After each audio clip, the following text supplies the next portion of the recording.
Hey, buddy, what you doing? Is it Christmas yet? No, sorry, not yet. I can't wait for Christmas.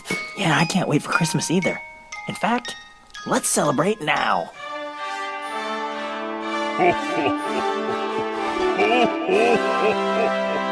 Welcome to the Can't Wait for Christmas podcast.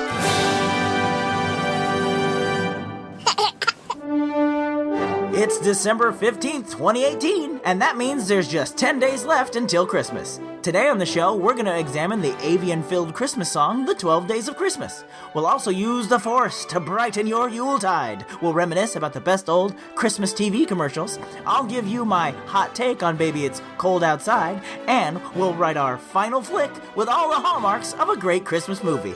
Okay, let's start the show.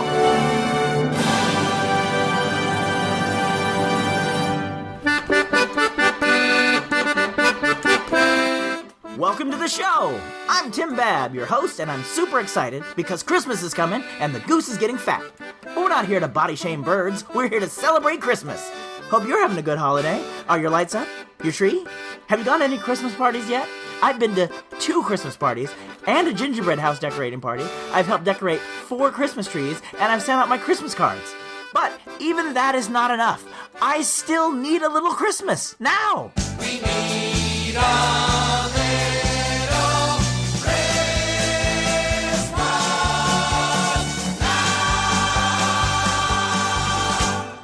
So for a little Christmas now, and I mean right now, like now, the day this episode drops, December 15th, you should go to etsy.com/shop/Boardtique. See, our magnificent bandleader Kristen has started her own Etsy shop where she upcycles vintage Disney board games into pendants and other cool items. Now, when I say vintage, I mean she's literally getting, she's not scanning the artwork and giving you jewelry based on the scan. She's giving you the actual artwork made into these pendants and other things. It's really cool.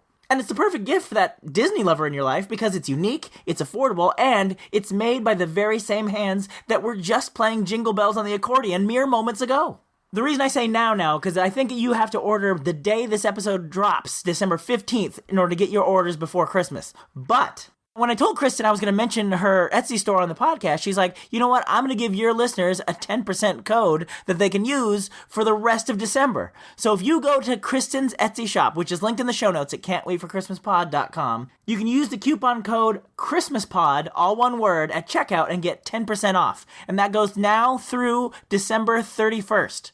So that's a great way to get a little extra Christmas and a little extra Disney. And speaking of the Walt Disney Company, that's the other part of this Need a Little Christmas Now segment.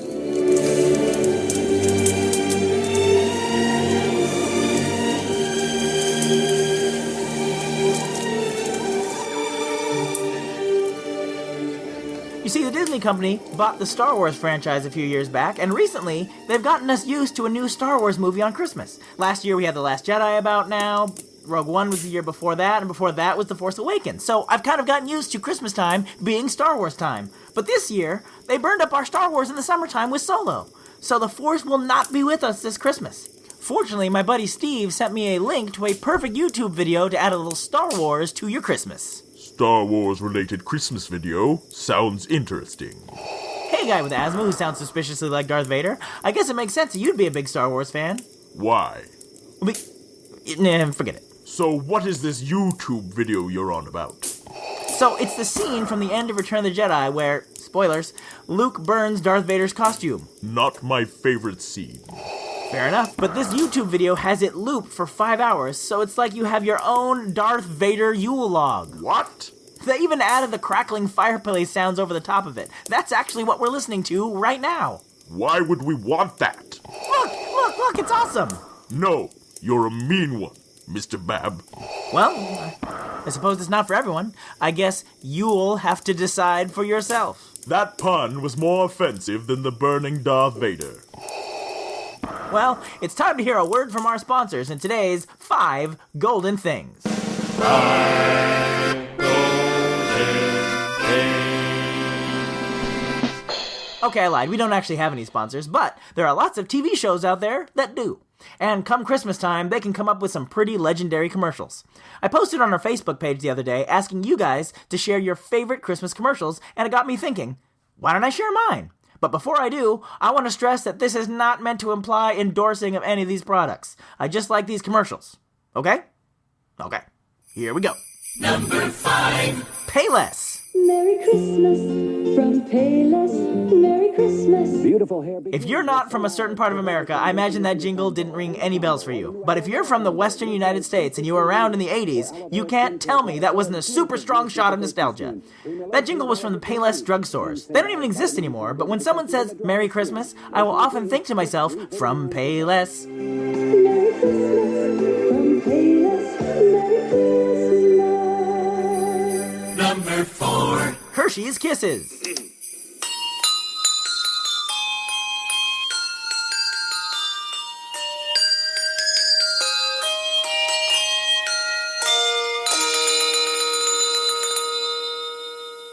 This was actually the most popular one on Facebook. A lot of you like these chocolate kiss bells, and I'm right there with you.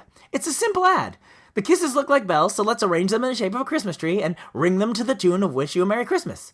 And you gotta love that little red one that gets exhausted from ringing that last note at the end. Definitely a winner. Number 3. Coca-Cola. Holidays are coming, holidays are coming, holidays are coming, holidays are coming. 'Tis the season, watch out, look around, something's coming, coming to town, coming to your town. Always coming to your town. Coca-Cola has had a bunch of great Christmas ads over the years. In fact, they had a large role in shaping how we view Santa. They also somehow got polar bears and penguins together for an ad, even though they live on opposite poles. But my favorite Christmas Coca-Cola commercial was the one also mentioned on our Facebook. It's the caravan of trucks with the holidays are coming jingle. Fun fact, those trucks are all delivering to my house because that's how much caffeine I need to do these shows. Number 2. Oreo. The night before Christmas, an Oreo cookie's waiting for a special guest. I'll just take a little rest. Ho, ho, ho, who's that kid with the Oreo cookies? I don't know if this one's as popular outside of my brain, but I love this commercial of Santa coming in and snacking on some Oreos.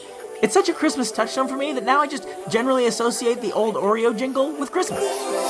O-R-E-O, this go. Honorable mentions. Folgers. Merry Christmas. Everyone's asleep. I gotta wake him up. Come on. Never was much of a coffee drinker. That is to say, I've tried it maybe twice. But this commercial about the son coming home from college and waking everybody up in the house with the smell of instant coffee definitely hits a sweet spot of nostalgia.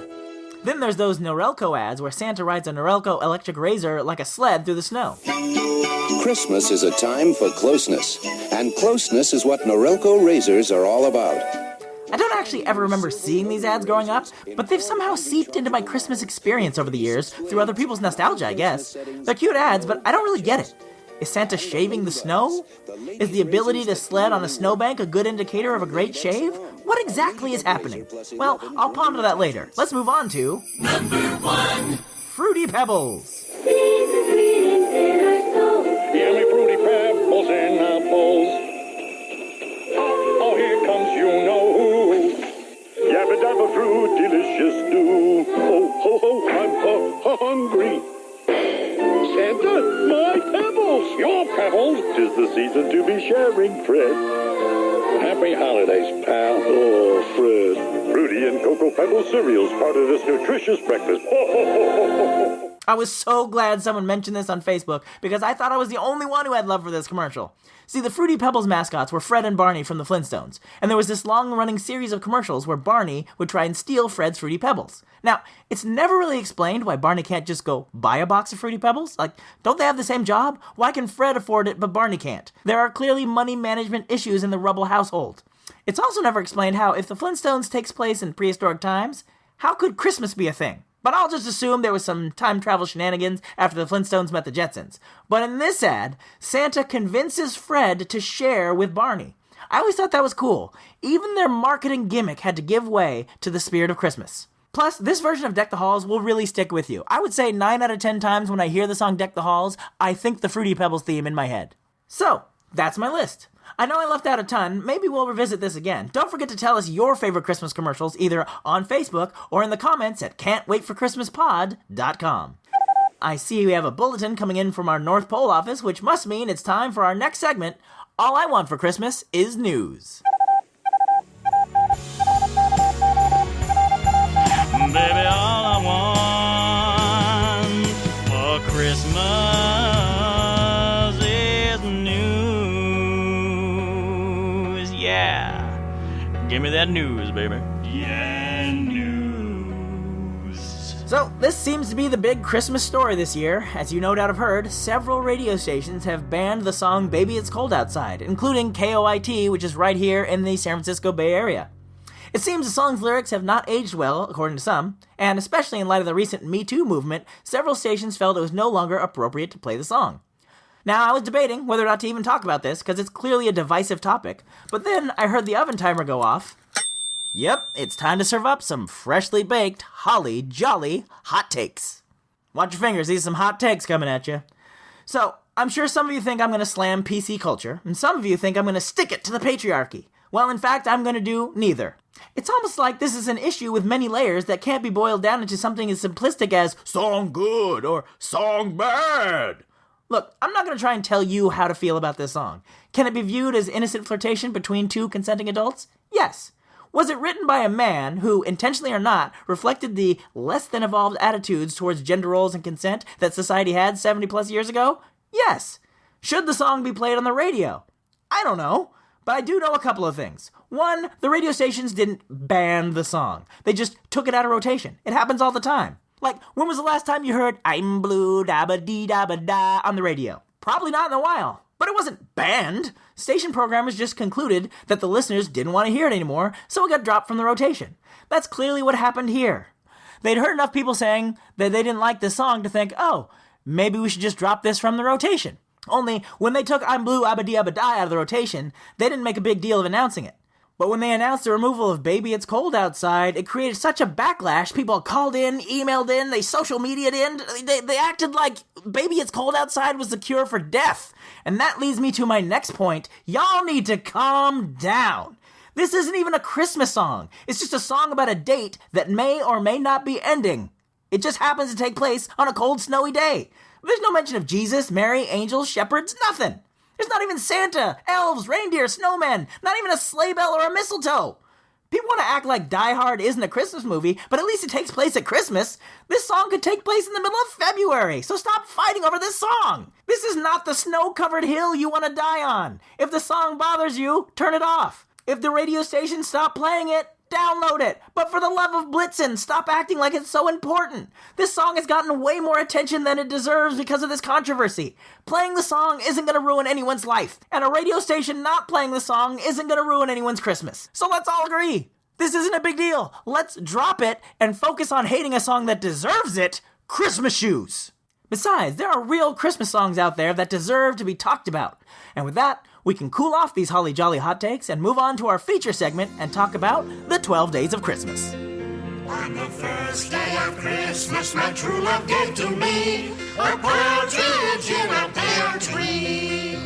On the second day of Christmas, my true love gave to me 2 turtle doves and a partridge in a pear tree. Your next mini. On the third day of Christmas, my true So a while ago, I got a Facebook message from Marian, and she sent me a playlist of the 19 most varied versions of the 12 Days of Christmas she could find. And her list is indeed varied. It's got everything from Straight No Chaser to Barking Classics to the Muppets. I'll post the full list at can'twaitforchristmaspod.com. Now, originally I was going to take her list and do a 5 Golden Things countdown of the best versions of 12 Days of Christmas. But then I thought, you know what, this song deserves a deep dive. I should devote my December episode to understanding the history of the 12 Days of Christmas. I figured it'd be easy. We'll just follow the song from its origins to its modern-day incarnation, because I'm sure all that stuff is written down. It'll be really easy to follow. Yeah, here's the thing. No one actually knows the origins of this song. They think the first written version of it was in a children's book called Mirth Without Mischief in 1770. But they think the song is around even earlier than that, because it lists the song as sung at King Pepin's ball. Pepin was a king of France from 751 to 768, and that's where this trail grows cold.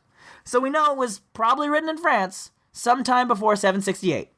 So I was like, great, I'm not going to be able to find out the when. Maybe I can find out the why? Like, what is the point of all these goofy gifts? So I heard one story that it turns out in the 16th century, Catholics were forbidden from practicing their faith in England. So parents had to get creative in order to pass along the tenets of the Catholic faith and in order to avoid the consequences from the Church of England. So they came up with this coded Christmas song that they could use to pass along this forbidden knowledge. For instance, the partridge represents Jesus and the pear tree represents the cross. Or the 2 turtle doves represent the Old and New Testaments. The 3 French hens represent the 3 gifts that the wise men brought to baby Jesus. Wait, no, I'm sorry. They represent the Holy Trinity. No, hold on. They represent faith, hope, and charity? Wait. These versions differ wildly. How could this be a way to remember the tenets of the Catholic faith if there is no set meaning to this code? Yeah, you probably guessed that this story is likely not true. Not only was the song likely much older than the 16th century, as we mentioned before, it was probably from France, where Catholicism wasn't persecuted in the same way. Also, some of these things contained in the code, like Jesus and the cross, those are not banned ideas in the Church of England. Why would they need a code to teach them something that the Church of England is already teaching them? Now, I want to be clear. If you've heard of this coded meaning of the 12 Days of Christmas, and you've assigned this meaning to the song when you sing it, that is perfectly valid. Just because that's not how the song started doesn't mean that's not a great way to enjoy the song and incorporate your faith into another aspect of the celebration of Christmas. I don't want to come off like I'm down on this idea at all. I'm just saying there's a difference between that's what it means and that's what it means to me. So if it wasn't a secret code, then what was it? Well, the running theory was that it was a round-robin type game to play in a group. You go around and everybody takes a turn. As it goes to the next person, you add a day. And then you keep going until someone messes up. Then they have to give up one of their treats or a kiss. Now, I'm glad I wasn't around back then because I'm sure the whole circle would be chanting, I hope Tim doesn't mess up, I hope Tim doesn't mess up, I hope Tim doesn't mess up, I hope Tim doesn't mess up. On the 5th day of Christmas, my true love gave to me 5 golden rings, 3 French hens, 2 turtle doves, and a partridge in a pear tree. What's a partridge and what's a pear tree? Well, I don't know, so please don't ask me. When I can bet those are terrible gifts to get. Well, if these gifts aren't a code, why don't we try looking at them at face value? First, the partridge in a pear tree is odd because partridges don't nest in trees, they nest on the ground. What's that partridge doing in that pear tree? Well, some think the pear tree is actually a mistranslation of the French word for partridge. But that doesn't really make sense. Why would the first gift be a partridge in a partridge? Is this like some early prototype turducken? So I kept looking around, and apparently there was a red-legged partridge that was known for perching in trees, so that might be what they were talking about. And while some think the pear tree was just an accident of translation, others believe it might represent the tradition of wassailing fruit trees. They'd pour a mixture of cider, honey, spices, and lamb's wool around the tree. Now, I think that'd scare the partridge away, but you live your life, you nutty 18th century tree wassailers! Now, the 2 turtle doves are birds typically associated with love, so they make sense. The 3 French hens were harbingers of good luck and symbolize devoted motherhood. The 4 calling birds are actually supposed to be 4 collie birds. It's just a fancy way to say blackbirds. While they do sing, they're also good eating. Stick those bad boys in a meat pie and you've got yourself a medieval times delight. Now, the 5 gold rings likely don't refer to jewelry, but rather to a type of pheasant with gold bands of color on its neck. So that's one more for the bird lovers, but I'm sure quite a disappointment for lovers of bling. Then your 6 geese laying. What can I say? Geese are also great to eat. The 7 swans of swimming may have been selected because swans have come to represent chivalry. Now we abruptly change from birds to people. They say that this is evidence that the song was once 2 songs that got mushed together. Of course, they also say the song's from England and has some sort of weird Dan Brown Da Vinci Code in it, so you can't believe what they say. But let's move on to these 8 maids of milking. One theory of why they're in the song is because the cows might be a nod to the animals greeting baby Jesus in the manger. But seeing as the animals weren't even in the Bible, it's likely people just like milk. Now, this book I checked out from the library, 12 Days of Christmas, A Celebration in History by Lee Grant, moves on to 9 drummers drumming, which seems out of order to me, but according to that original publication of the lyrics back in 1770, this is the order. Also, drummers used to wander the streets calling the hours and apparently serenading sleepers at midnight.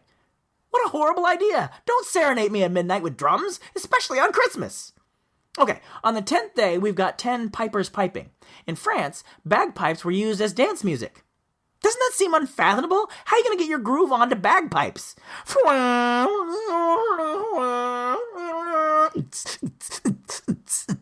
Doesn't seem to go. No? Just me? All right.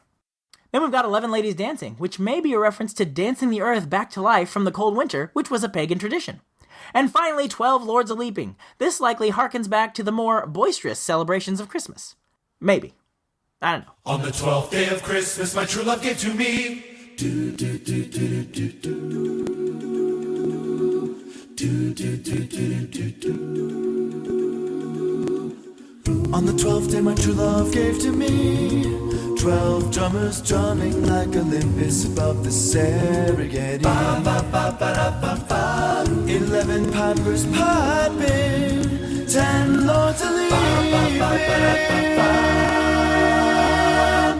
9 ladies dancing, they were dancing for me. Ba, ba, ba, do. 8 maids a milking, they were milking just for me. Ba, ba, ba, do. I had Christmas down in Africa. Ba, ba, ba, do. So even looking at the gifts one by one in a historical context, we still don't have a certainty about what they are or what they mean. But there is one thing we can find out with some certainty: how much they cost. The PNC Financial Services Group does a calculation each year about how much it would cost to buy all the gifts in the 12 days of Christmas. This year is actually their 35th year of doing this, and the total for 2018 is $39,094.93, up $450 from last year. You know, you could actually get your true love a Mercedes and save yourself a couple $1,000s. You might also save yourself a lot of logistical, ethical, and possibly legal hassles. The impracticality of these gifts is just criminal. We found proof of such in this group of letters we obtained from a court case filing. That's right, the Can't Wait for Christmas podcast is finally going to get some of that sweet true crime podcast love as we read these totally real and not at all made up letters, the 12 thank you notes of Christmas. December 14th. Dearest John, I went to the door today and the postman delivered a partridge in a pear tree. Oh, what a delightful gift. I couldn't have been more surprised. With dearest love and affection, Agnes. December 15th. Dearest John, today the postman brought your very sweet gift. Just imagine, 2 turtle doves. I'm just delighted at your very thoughtful gift. They are just adorable. All my love, Agnes. December 16th. Dear John, oh, aren't you the extravagant one? Now I must protest. I don't deserve such generosity. 3 French hens, they are just darling, but I must insist you're just too kind. Love, Agnes. December 17th. Today the postman delivered 4 calling birds. Now really, they are beautiful, but don't you think enough is enough? You're being too romantic. Affectionately, Agnes. December 18th. Dearest John, what a surprise! Today the postman delivered 5 golden rings, 1 for each finger. You're just impossible, but I love it. Frankly, John, all those squawking birds were beginning to get on my nerves. All my love, Agnes. December 19th. Dear John, when I opened the door, there was actually 6 geese laying on my front steps. So you're back to the birds again, huh? Those geese are huge. Where will I ever keep them? The neighbors are complaining and I can't sleep through the racket. Please stop. Cordially, Agnes. December 20th. John, what's with you and the birds? 7 swans a-swimming? What kind of joke is this? There's bird doo-doo all over the house and they never stop the racket. I'm a nervous wreck and I can't sleep all night. It's not funny. So stop with those birds. Sincerely, Agnes. December 21st. Okay, Buster. I think I prefer the birds. What am I going to do with 8 maids a milking? It's not enough with all those birds and 8 maids a milking, but they had to bring their own cows. There's poop all over the lawn, and I can't move into my own house. Just lay off me. Ag. December 22nd. Hey, what are you, some kind of sadist? Now there's 9 pipers playing, and do they play? They never stopped chasing those maids since they got here yesterday morning. The cows are upset and are stepping all over those screeching birds. No wonder they screech. What am I going to do? The neighbors have started a petition to evict me. You'll get yours. From Ag. December 23rd. You creep. Now there's 10 ladies dancing. I don't know why I call them ladies. Now the cows can't sleep and they've got diarrhea.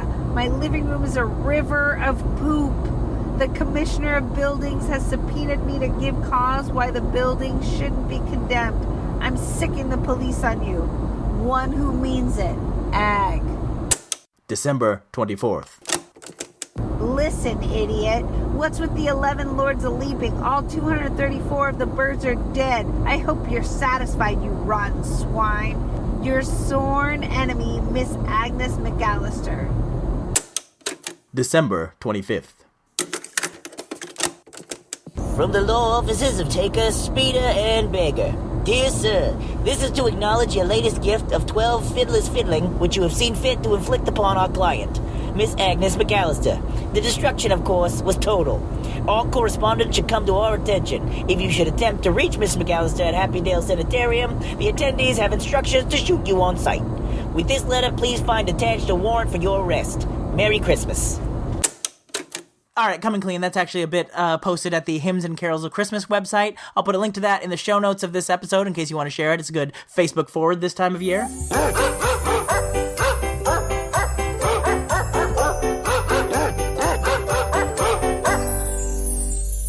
So, what did we learn about the 12 Days of Christmas? Well, we learned that we don't know that much about it. We don't know when it was written, where it was written, who wrote it, or why. Other than that, we nailed it. One thing I know for sure, the best version of this song is by John Denver and the Muppets, and I will fight anybody who disagrees! On the 12th day of Christmas, my true love gave to me 12 drummers drumming, 10 lords a leaping, 8 maids a milking, 7 swans a swimming, 6 geese a laying, 5 gold rings, ba-dum-bum-bum, 4 calling birds, 3 French hens, 2 turtle doves, and a partridge in a pear tree. Okay, actually, I won't fight anybody, whether they disagree or not. I'll leave the fighting to the songs in our musical showdown feature, Who Sang It Best?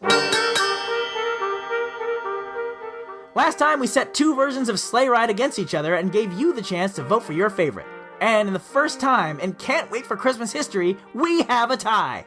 As of the time I'm recording this episode, the votes are split 50-50 between the Ronettes and Ella Fitzgerald. So I'm going to leave the polls open and hopefully we can choose a winner on our Christmas Eve bonus episode. So get over to can'twaitforchristmaspod.com and vote once a day until then to help us decide who sang it best.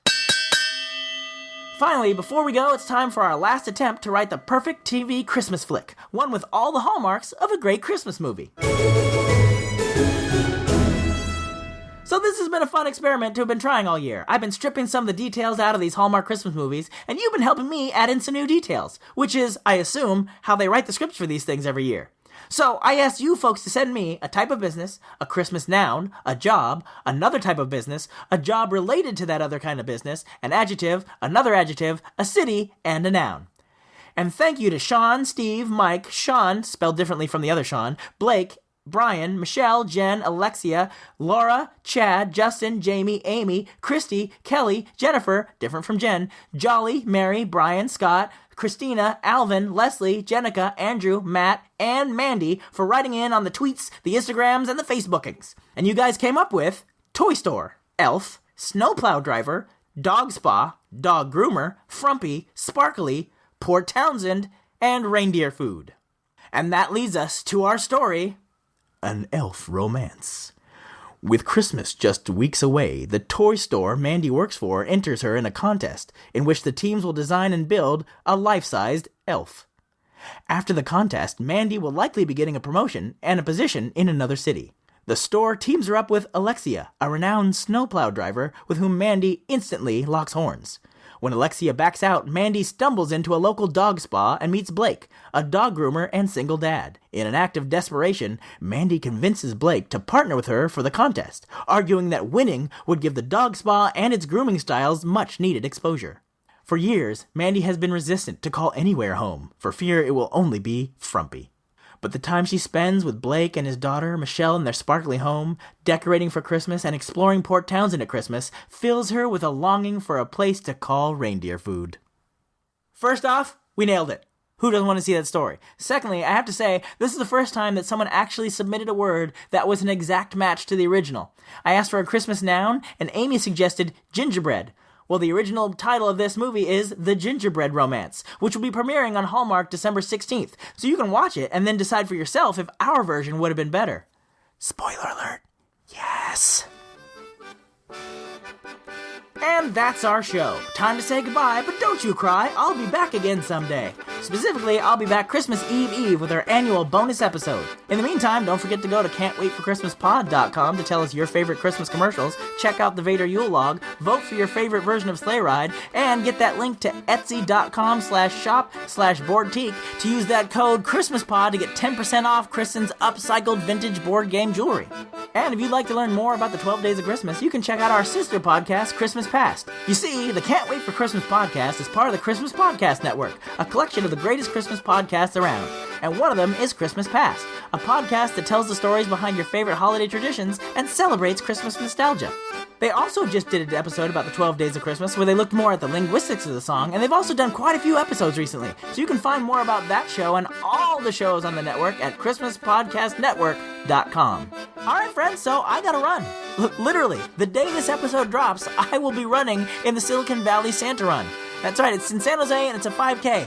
I don't know how I got talked into this, maybe because I'll be getting a free Santa suit out of the deal, but I guarantee I'll have some funny posts on Facebook and on Instagram, and maybe I'll even get some audio that I'll put in our next episode, which will happen Christmas Eve. So just a little over a week. In the meantime, keep laughing all the way.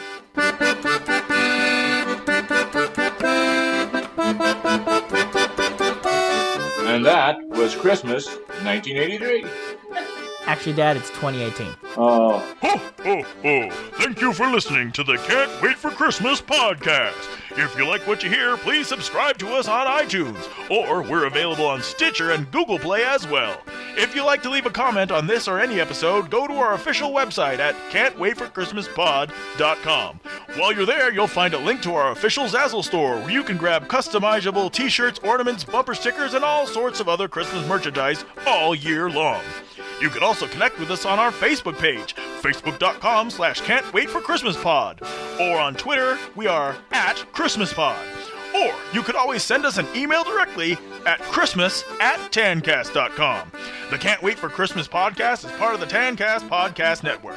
We Wish You a Merry Christmas was performed by the United States Marine Corps Band, and this amazing version of Jingle Bells on the accordion was performed by the wonderful and talented Kristen Nowicki. All other music and sounds used in this episode are the properties of their individual copyright holders, and no infringement is intended. Okay, boys, did I forget anything? God bless us, everyone. Ho, ho, ho!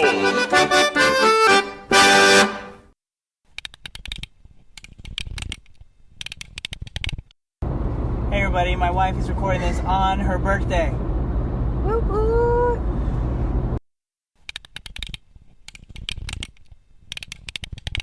Oh, well, I guess I'm starting. I accidentally clicked on start before I was ready. Whew, why do I always lose my voice right before it's time to record the December episodes? December, November, I've got some sort of sickness. I gotta work on that. Maybe it's because I'm staying up too late planning these episodes. Nah.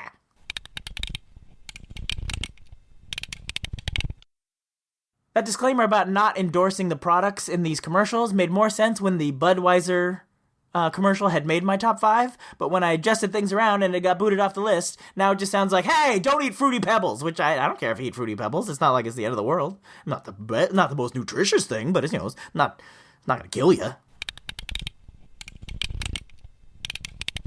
I don't actually ever remember seeing these ads growing up, but they've somehow seeped into my Christmas experience Christmas experience is a hard one. And she sent me a playlist of 19 of the most varied versions of the 12 Days of Christmas she could find. Whew. Huh. Yep. When I get a cold, I start to get a puberty voice. Pepin was a king of France from 751 to 768. Pepin was a king of France from Pepin? Hey, Pepin! Would you get over here? Tell me the years you were king. I hope Tim doesn't mess up. I hope Tim doesn't mess up. I hope Tim doesn't mess up. I hope Tim does. I hope Tim doesn't mess up. I hope Tim doesn't mess up. I hope Tim doesn't mess up. I hope Tim doesn't mess up. That is harder to say than you think. You guys came up with Toy Story. I almost said Toy Story. Because this recording session is going to infinity and beyond.